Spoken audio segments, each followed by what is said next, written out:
GT Holidays. GT Holidays, South India's #1 travel brand. IBC Tamil நேயர்களுக்கு வணக்கம். 2026 சட்டசபை தேர்தலுக்கான உத்தேச வேட்பாளர் பட்டியலை மாவட்ட வாரியாக பார்த்து வருகிறோம். அந்த வகையில் இன்றைக்கு நம்ம பார்க்கக்கூடிய மாவட்டம் கடலூர் மாவட்டம். ஸோ இதை பற்றி விரிவாக பேச ஐபிசி தமிழுடைய அரசியல் பிரிவு ஆசிரியர் ஜெயலலிதா நம்முடன் நினைக்கிறார். வணக்கம். வணக்கம். கடலூர் மாவட்டம் கிட்டத்தட்ட 9 சட்டமன்ற தொகுதியில் உள்ளடக்கியது. 2 அதிமுக கைவசம் இருக்குது, மிச்சம் 7 திமுக கூட்டணி கைவசம் வச்சுருக்காங்க. சொல்லுங்கள், இந்த முறை கடலூர் மாவட்டத்தை பொறுத்த வரைக்கும் எப்படி இருக்குது நிலவரம்? கடலூர் ஓரளவுக்கு திமுகவுக்கு சாதகமாக தான் இருக்குது. அது அந்த 7 அவங்க கைப்பற்றினதுலேருந்து பெருசாக மாறல. ஆனால் சில விஷயங்களில் ஆளும் கட்சிக்கு இருக்கிற இயல்பான அதிருப்தி, அதே மாதிரி கடலூர் மாவட்டத்தை முன் வச்சு இவங்க சொன்ன சில வாக்குறுதிகள் நிறைவேற்றப்படாது, அப்புறம் அந்த நெய்வேலியில் நிலம் எடுக்கிறது தொடர்பான பிரச்சனைகள் அப்படின்னு சொல்லிட்டு சில விஷயங்கள் இருக்க தான் செய்யுது, அரசு மேலே அதிருப்தி ஏற்படுத்துகிற மாதிரியான விஷயங்கள். ஆனால் அதிமுக தரப்புமே பெரிய அளவில் இங்கே ஒரு ஸ்ட்ராங் ஹோல்டு எடுக்காததும், இங்கே திமுகவுக்கு இருக்கிற பெரிய சாதகம் என்ன அப்படின்னா பாமக பிளவுபட்டிருக்கிறது. பாமக பிளவுபட்டிருக்கிறது அதிமுக தரப்புக்கு அந்த வன்னியர் சமூக வாக்குகளை பெரிய அளவில் கடந்த தேர்தலே பார்த்தீங்க அப்படின்னா ஒருங்கிணைந்த பாமக கூட்டணியில் இருந்துமே அதிமுகவால் 2 தொகுதிகளை தான் இங்கே கைப்பற்ற முடிந்தது. கடலூர் மாவட்டத்தில் பாமக போட்டிட்டு எல்லா தொகுதிகள்லையுமே அவங்க தோல்வி அடைஞ்சிருந்தாங்க. ஸோ இப்போ பாமக பிளவுபட்டிருக்கிறது திமுகவுக்கு ஒரு ப்ளஸ்ஸாக தான் பார்க்க வேண்டியிருக்கு. கூடுதலாக தேமுதிக உள்ளே வந்திருக்கிறது. ஏற்கனவே தமிழக வாழ்வுரிமை கட்சி உள்ளே இருக்குது, விடுதலை சிறுத்தைகள் கட்சி கூட்டணியில் இருக்கிறாங்க. இப்போ தேமுதிகவும் வந்திருக்கிறது திமுக கொஞ்சம் பலப்படுத்த தான் செஞ்சுருக்கு. அந்த வகையில் இப்போ நம்ம முதல் தொகுதி கடலூர் தொகுதியை பார்த்துடலாம். இங்கே 2021 திமுக சார்பாக போட்டியிட்ட ஐயப்பன் சிட்டிங் எம்எல்ஏவாக இருக்கார். அதே போல் அதிமுக சார்பாக முன்னாள் அமைச்சர் MC சம்பத் அவர் போட்டியிட்டு 2ஆம் இடத்தை பிடிச்சிருந்தார். ஸோ இந்த முறை ஐயப்பனுக்கே வாய்ப்பா? ஏன்னா 2022ஆம் ஆண்டு கட்சியிலேருந்து சஸ்பெண்ட்லாம் செய்யப்பட்டார். ஸோ மீண்டும் வாய்ப்பு வழங்குமா? ஐயப்பன் 2020 தான் அதிமுகவிலேருந்து திமுகவுக்கு வந்தார். ஐயப்பன் 2006-11 கடலூர் தொகுதி திமுக எம்எல்ஏ. 2011 இவருக்கு சீட்டு கொடுக்காம புகழேந்திக்கு சீட் கொடுத்தாங்கன்னு சொல்லிட்டு ஒரு கட்சியை விட்டு அதிமுகவுக்கு போயிட்டார். திருப்பி 2020 வாக்கில் தான் அவர் அதிமுகவிலேருந்து திமுகவுக்கு வர்றார். அப்போயே சீட்டை உறுதிப்படுத்தி தான் கட்சிக்குள்ளே கொண்டு வந்தாங்க. சீட் கொடுக்கப்பட்டது. உள்ளாட்சி தேர்தல் சமயத்தில் அதில் நடந்த குழப்பங்கள் ஒரு கட்சியிலிருந்து சஸ்பெண்ட் பண்ணி வச்சுருந்தாங்க. அந்த சமயத்தில் ஒரு பாஜகவில் சேர போகிறார் அப்படிங்கிற விஷயங்கள்லாம் பேசப்பட்டது. ஐயப்பனுக்கு உடல்நிலையும் சரியில்லாமல் இருக்குது. ஐயப்பன் என்ன ட்ரை பண்ணுறாருன்னா அவருடைய மகனுக்கு இங்கே சீட் வாங்கணும், அவருடைய மகன் டாக்டர் பிரவீனுக்கு இங்கே சீட் வாங்கணும் அப்படிங்கிற மாதிரியான விஷயங்கள் ஐயப்பன் பண்ணிக்கிட்டு இருக்கார். ஆனால் இங்கே உட்கட்சி பூசல் ரொம்ப அதிகமாக இருக்குது. கடலூர் மேயருடைய கணவர், கடலூர் திமுக நகர செயலாளர் ராஜாவுமே இங்கே சீட்டுக்கு ட்ரை பண்ணிக்கிட்டு இருக்கார். ஆனால் 2 பேர் மேலேயுமே கட்சி தலைமை கொஞ்சம் அதிருப்தி இருக்கிறதா சொல்கிறாங்க. 2 பேருமே சீட் ட்ரை பண்ணிட்டு இருக்காங்க. ராஜாவை பொறுத்த வரைக்கும் அமைச்சர் MRK பன்னீர்செல்வத்தினுடைய ஆதரவாளர், அவருடைய சிபாரிசில் ஒரு சீட் வாங்க ட்ரை பண்ணிக்கிட்டு இருக்கிறார். ஸோ இவங்க 2 பேர்த்தில் யாராவது ஒருத்தருக்கு வாய்ப்பு கிடைக்கலாம். திமுக போட்டிக்கிட்டா, இல்லை இவங்க 2 பேரும் வேணாம் அப்படிங்கிற முடிவை எடுத்தாங்க அப்படின்னா திமுக கூட்டணி கொடுக்கக்கூட வாய்ப்பு இருக்குது கடலூர் தொகுதியை பொறுத்த வரைக்கும். அதிமுக கூட்டணியில் கடந்த முறை MC சம்பத் போட்டிட்டு இருந்தார். ஸோ இந்த மாதிரி மீண்டும் அவருக்கே வாய்ப்பு. சம்பத் தான் மறுபடியும் போட்டிடுவார்னு தெரியுது. MC சம்பத் இல்லை அப்படின்னா CKS கார்த்திகேயன் அப்படிங்கிற ஒருத்தர் போட்டிடலாம். MC சம்பத் இந்த தொகுதியை தவிர்த்து வேறு சில தொகுதிகளுக்குள்ளேயுமே அவருடைய பேர் அடிபடுது. MC சம்பத் இருந்தால் அவர் போட்டிடுவார், இல்லைனா CKS கார்த்திகேயன் அப்படிங்கிற ஒருத்தருடைய பேர் அடிபடுது. ஒருவேளை திமுக கூட்டணியில் இந்த தொகுதி காங்கிரஸ் கட்சிக்கு ஒதுக்கப்படுது அப்படின்னா KS அழகிரி இங்கே வேட்பாளராக வாய்ப்பு இருக்குது. கடலூரை சேர்ந்தவர், அந்த அடிப்படையில் KS அழகிரி. அடுத்து நம்ம பார்க்கக்கூடிய தொகுதி திட்டக்குடி தனி தொகுதி. ஸோ இங்கே திமுக சார்பாக கடந்த முறை போட்டியிட்டு வெற்றி பெற்ற அமைச்சர் CV கணேசன் இப்போ சிட்டிங் எம்எல்ஏவாக இருக்கார். அதே போல் கடந்த முறை அதிமுக கூட்டணியில் BJP இதில் போட்டிட்டு பெரியசாமி அப்படின்ற போட்டிட்டு 2ஆம் இடத்தை பிடிச்சிருந்தார். இந்த முறை சிட்டிங் அமைச்சர் CV கணேசன் மீண்டும் களம் காண்கிறாரா? CV கணேசன் தான் வேட்பாளர். திமுக பொறுத்த வரைக்கும் திட்டக்குடியில் CV கணேசன் தான் மீண்டும் போட்டியிடுவார். அதிமுக கூட்டணியில் தான் இதில் ஒரு சிக்கல் இருக்குது. கடந்த முறை இங்கே அதிமுக கூட்டணியில் பாஜக சார்பாக தடா பெரியசாமி போட்டியிட்டார். தடா பெரியசாமி இப்போ அதிமுகவில் இருக்கார். 2024 தேர்தல் சமயத்தில் ஒரு அதிமுக பக்கம் வந்துட்டார். ஸோ தடா பெரியசாமி இங்கே போட்டியிடுறதுக்கான முயற்சிகள் இருக்கிறார். 2011 தேமுதிக சார்பாக ஜெயிச்சு நிறைய பேர் முதலமைச்சர் ஜெயலலிதாவை போய் பார்த்து தொகுதி கோரிக்கைக்காக போய் பார்த்து நிறைய பேர் அதிமுக போனாங்க இல்லையா, அதில் ஒருத்தர் திட்டக்குடி தனி தொகுதியில் ஜெயித்த தமிழழகன். அவர் அதிமுகவில் இருந்து அப்புறம் ஜெயலலிதாவுடைய மரணத்துக்கு பிறகு அதிமுகவில் ஒரு பெரிய ரோல் இல்லாமல் பாஜக பக்கம் போயிட்டார். அவர் தான் இப்போது பாஜக மாவட்ட தலைவராக இருக்கிறார். அவர் இந்த தொகுதியில் போட்டியிடணும் அப்படிங்கிற முயற்சியில் இருக்கார். இது கடந்த முறை பாஜக போட்டியிட்ட தொகுதின்றதுனால பாஜகவுக்கே மறுபடியும் இதை வாங்கி அவர் இங்கே களமிறங்கிறதுக்கான முயற்சிகளில் தமிழழகன் இருக்கிறார். இங்கே எப்படி இருக்குது அப்படின்னா பாஜக போட்டியிட்ட தொகுதின்றதுனால பாஜகவுக்கு வாங்கி போட்டிடணும்னு ஒருத்தர் ட்ரை பண்ணிட்டு இருக்கிறார். ஏற்கனவே பாஜகவில் போட்டியிட்டவர் இப்போ அதிமுக இருக்கிறனால அவர் இங்கே போட்டிடணும்னு சொல்லி ட்ரை பண்ணிட்டு இருக்கார். ஸோ அந்த மாதிரியான ஒரு குழப்பம் அதிமுக கூட்டணியில் இருக்குது. திமுக தரப்பில் டிஸ்பியூட் கிடையாது. அமைச்சர் CV கணேசன் தான் அங்கே வேட்பாளர். அதிமுக போட்டிக்கிட்டால் தடா பெரியசாமி வேட்பாளர் ஆவார். இல்லை பாஜக போட்டிக்கிட்டால் தமிழழகன் வேட்பாளராக வாய்ப்பு இருக்குது. அதே போல் விருத்தாச்சலம் தொகுதி இங்கே 2021 காங்கிரஸ் கட்சி சார்பாக போட்டிட்டு ராதாகிருஷ்ணன் சிட்டிங் எம்எல்ஏ இருக்கார். அதே போல் பாமக சார்பாக கார்த்திகேயன் அப்படின்றவர் வந்து போட்டிட்டு இருந்தார். ஸோ இந்த முறை விருத்தாச்சலம் திமுக கூட்டணியில் யாருக்கு, ஏன்னா தேமுதிக உள்ளே வந்ததுனால பிரேமலதா விஜயகாந்த் போட்டிடுவாங்களான்ற ஒரு கேள்வியும் எதிர்பார்ப்பு கிளம்பி உள்ளது. ஸோ விருத்தாச்சலம் தொகுதி திமுக கூட்டணியில் யாருக்கு வாய்ப்பு? ஒருவேளை திமுகவே போட்டிட்டதுன்னா 2 பேருடைய பேர் வந்து அடிபடுது. ஒருத்தர் வந்து முருகதாஸ், இன்னொருத்தர் வந்து கணேஷ்குமார். இவங்க 2 பேருடைய பேர் வந்து திமுகவில் அடிபடுது. காங்கிரஸில் வந்து சிட்டிங் எம்எல்ஏன்றதுனால ராதாகிருஷ்ணன் சீட்டு கேட்குறார்.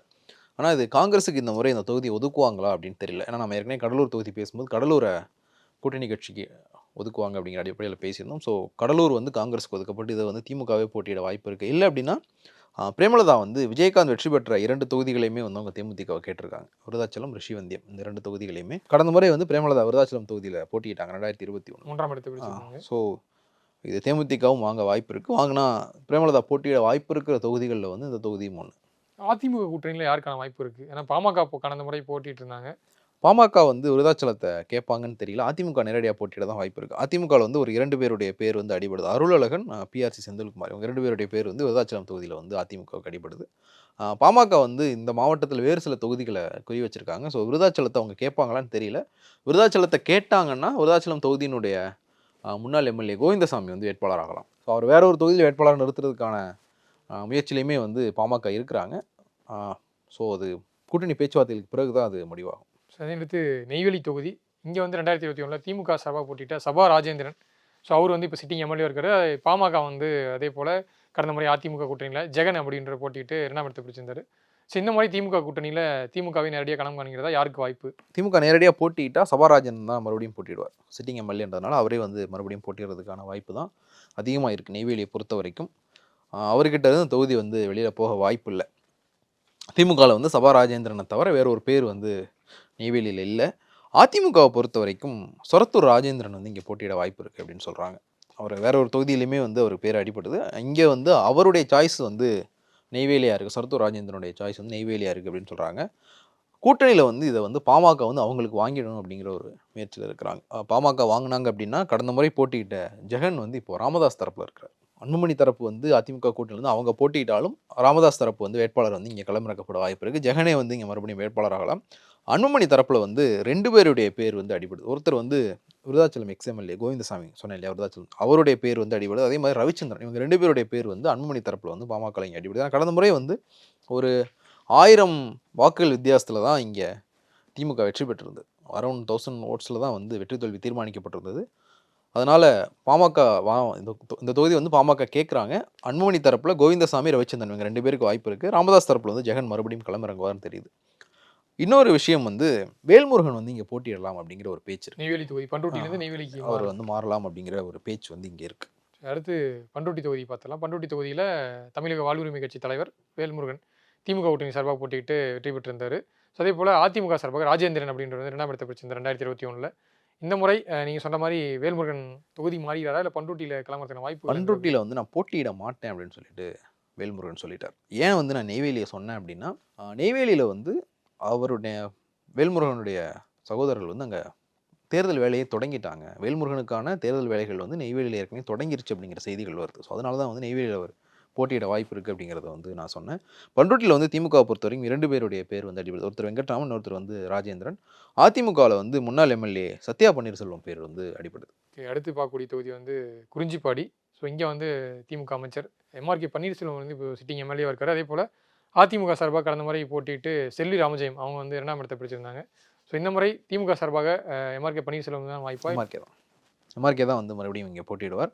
அதிமுகவில் வந்து சொரத்தூர் ராஜேந்திரன் சொன்னேன் இல்லையா, அவர் வந்து நெய்வேலியிருந்து அவருடைய சாய்ஸாக இருக்குது அப்படின்னு. இங்கே வந்து எம்ஆர்கேவை எதிர்த்து சொரத்தூர் ராஜேந்திரனை களமிறக்கணும் அப்படிங்கிற ஒரு ஐடியாவில் எடப்பாடி பழனிசாமி இருக்கார் அப்படின்னு சொல்லப்படுது. செல்வி ராமஜெயத்துக்கும் வாய்ப்பு இருக்குது. ஏன்னா அவங்க வந்து புவனகிரி தொகுதியை சேர்ந்தவங்க. கடந்த முறை வந்து புவனகிரி தொகுதி அருண்மொழித்தேவனுக்கு ஒதுக்கப்பட்டனால அவங்க வந்து இந்த தொகுதிக்கு மாற்றப்பட்டிருந்தாங்க. ஸோ சொரத்தூர் ராஜேந்திரன் இல்லை செல்வி ராமஜெயம் 2 பேர்த்தில் ஒருத்தர் வந்து இங்கே வேட்பாளராக வாய்ப்பு இருக்குது. புவனகிரி தொகுதி 2021 அதிமுக சார்பாக போட்டிக்கிட்ட அருண்மொழித்தேவன் அவர் சிட்டிங் எம்எல்ஏ இருக்கார். அதே போல் திமுகவில் சரவணன் துரை அப்படின்றவர் வந்து போட்டிட்டு சரவணன். ஸோ அவர் வந்து 2ஆம் இடத்தை பிடித்திருந்தார். இந்த முறை அதிமுக சார்பாக யாருக்கு வாய்ப்பு இருக்குது? அருண்மொழித்தேவன் தான் மறுபடியும் போட்டிடுவார். ஆனால் இது தன்னுடைய தொகுதி இதுதான் அப்படின்றதுனால செல்வி ராமஜெயம் வந்து இந்த தொகுதியில் வாய்ப்பு கேட்குறாங்க. ஆனால் மேக்ஸிமம் வந்து அருண்மொழித்தேவன் தான் மறுபடியும் போட்டிடுறதுக்கான வாய்ப்பு இருக்குது.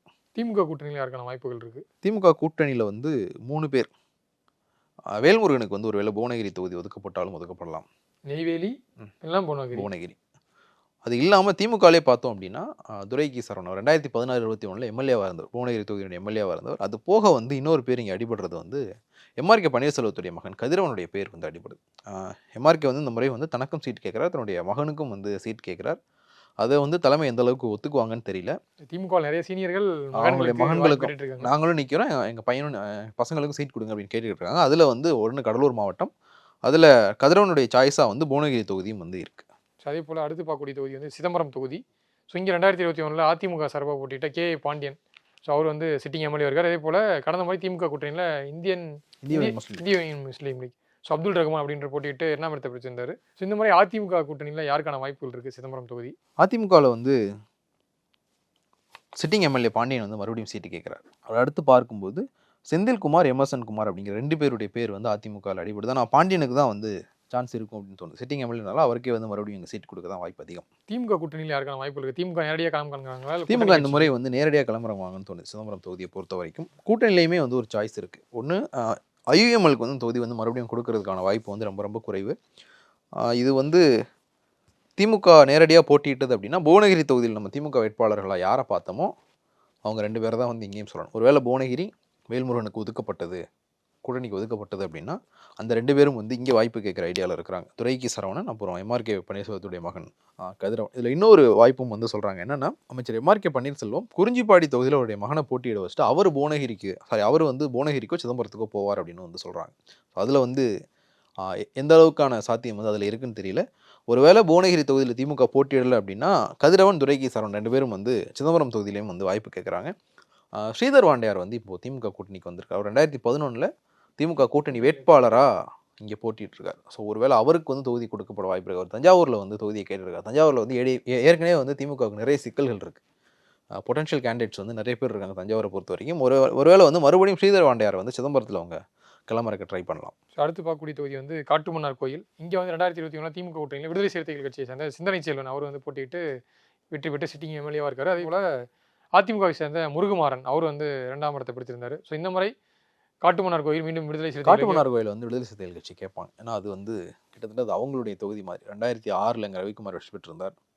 2016 வந்து ஒரு 87 வாக்குகள் வித்தியாசத்தில் தான் திருமாவளவன் வந்து வெற்றி வாய்ப்பை தவற விட்டுருந்தார். ஸோ வந்து அவங்க மறுபடியும் காட்டுமன்னார் கோயிலில் வந்து விசிகா தான் வந்து கேட்பாங்கன்னு தெரியுது. விசிகாவுக்கு தொகுதி ஒதுக்கப்பட்டதுன்னா சிந்தனை செல்வன் தான் மறுபடியும் இங்கே வேட்பாளர். அதே போல் அதிமுக கூட்டணியில் அதிமுகவில் முருகுமாறன், அதிமுக தான் நேரடியாக போட்டியிடுவாங்க. முருகுமாறன் போட்டியிடுறதுக்கான வாய்ப்புகள் தான் வந்து நிறைய இருக்குது. நம்ம ஏற்கனவே வந்து பேசியிருந்தோம். சில தொகுதிகளில் வந்து அதிமுகவில் வேட்பாளர் யாருன்றது வந்து இறுதி செய்யப்பட்டுச்சு அப்படின்னு சொல்லிட்டு அதில் முருகுமாறனும் ஒருத்தராக இருக்க வாய்ப்பு இருக்குது. ஒரு 99% முருகுமாறன் தான் வேட்பாளர். அதே நகர செயலாளர் எம்ஜிஆர் தாசன் அப்படிங்கிறவரும் வந்து வாய்ப்பு கேட்குறேன். நான் அதிமுகவில் வந்து முருகுமாறன் தான் வேட்பாளர் ஆகிறதுக்கான வாய்ப்புகள் நிறையவே இருக்குது. கண்டிப்பாக ஓவராலாக கடலூர் மாவட்டத்தை பொறுத்த வரைக்கும் ஒரு பக்கம் வந்து வாரிசுகளுக்கு சீட் கேட்குறாங்க அமைச்சர். அதே போல் தொகுதி நிறைய பேர் மாறுறாங்க திமுக கூட்டணியும் சரி. அதை தாண்டி புதிதாக வந்திருக்கக்கூடிய தமிழக வெற்றி கழகம் இவங்க கடலூர் விருதாச்சலத்தில் நீங்கள் விஜய் கேட்காம மாட்டீங்க? இல்லை, விருதாச்சலம் எல்லா வீலையும் கேட்க முடியாது. அதே போல் தேமுதிக வந்து கூட்டணியில் வந்திருக்காங்க. பாமக ஸ்பிளிட்டாக இருக்குது. ஸோ இது எல்லாம் ஒருங்கிணைஞ்சு எந்த அளவுக்கு இம்பாக்ட் ஏற்படுத்துவது கண்டிப்பாக பொறுத்து வந்து பார்க்கலாம். நேரம் ஒதுக்கி நிறைய தகவல் பண்ணிட்டீங்க. நேற்றுக்கும் நன்றி. GT Holidays, South India's #1 travel brand.